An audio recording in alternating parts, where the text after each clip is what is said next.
As the 2003 Winston Cup season began, NASCAR underdog Bill Davis Racing looked to be on the verge of greatness. The whole Dodge factory program was growing into a NASCAR powerhouse, adding the two-car Penske Racing team to its already stacked lineup.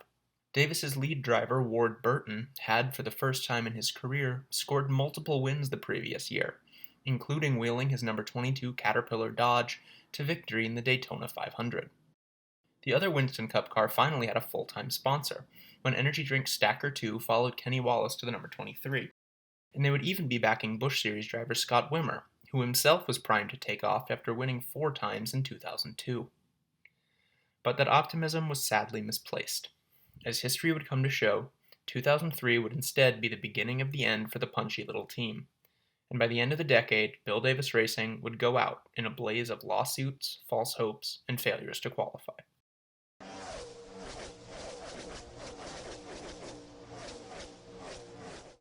The Davis team's lofty aspirations would quickly come crashing down.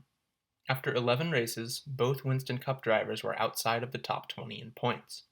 And things only got worse after a shock announcement from Dodge parent company DaimlerChrysler that they were cutting off all factory support to Bill Davis Racing, effective immediately.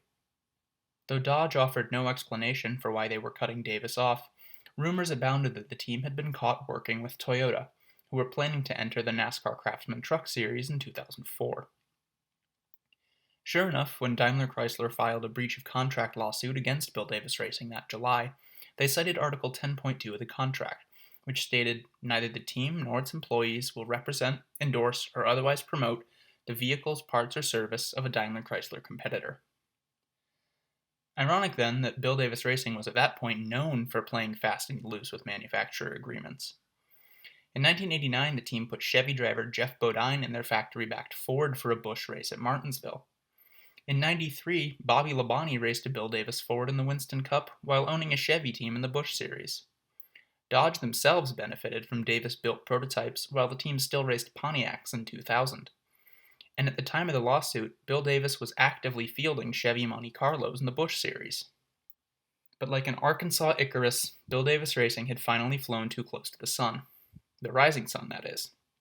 Because although Toyota's NASCAR program would be run by the American Toyota Racing Development, industry insiders feared that the parent company's deep pockets and proposed international-style works team structure would put the Big Three on the back foot. The lawsuit would drag on for years, but the writing was on the wall for the Winston Cup program.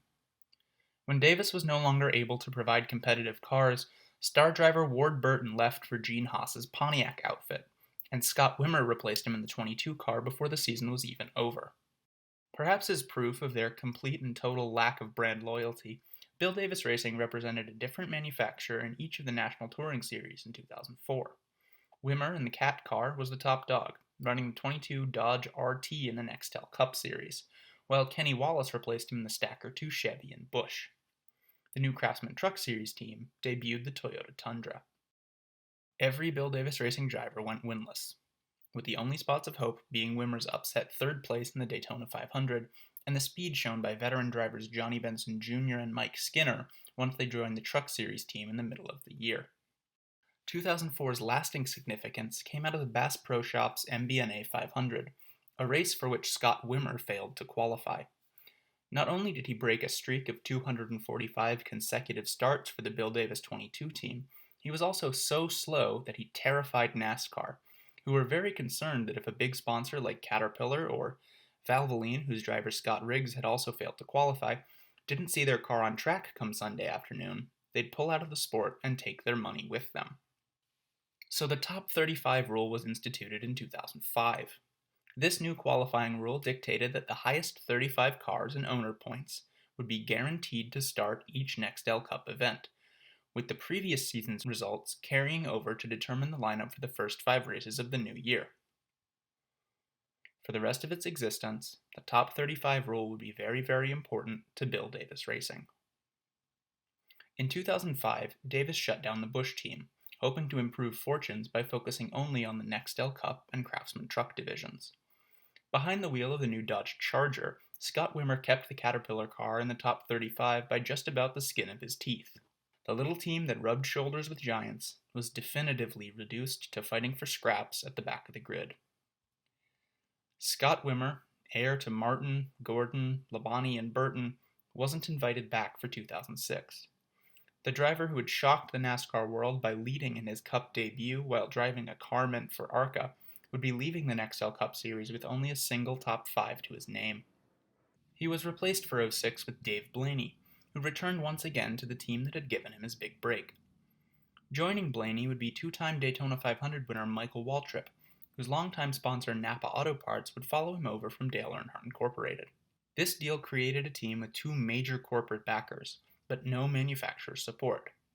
This, combined with both Davis and Waltrip's links to Toyota racing development, fed the rumors that Toyota would soon be entering the Nextel Cup.